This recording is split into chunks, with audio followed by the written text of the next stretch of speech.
There are different approaches when it comes to building the body of a Backdate. We've decided to build everything out of metal in favor of other materials, for example, such as carbon. One of the big reasons for this is also where we see these cars. We don't see them mainly as racing cars that are on the racetrack each day. Instead, they are more of recreational vehicles for us that need to be very solid, very sturdy, and just offer the experience that the owners are looking for. To have a really nice, puristic experience of the older cars combined with all the modern amenities that you've become used to. Based on our experiences, building the car and all the components out of sheet metal is the best way to produce a solid and reliable car.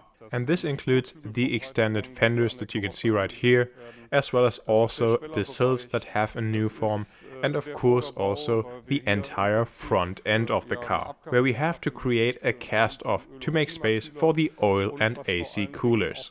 Very important to us is paying attention to the details to make sure that spotting this car as a Backdate is as difficult as possible. And this is also why we are switching the front and rear carrier to the ones found in the original F model. And this of course means that you can't even really spot that this is a much more modern car if you're opening the trunk or the engine cover. Of course, we also pay the same amount of attention to the inside of the car as the outside, as you can see here, where we are lowering the tunnel so that after everything gets back inside, like the carpets for example, the level of the tunnel in terms of height is exactly the same as on the F model.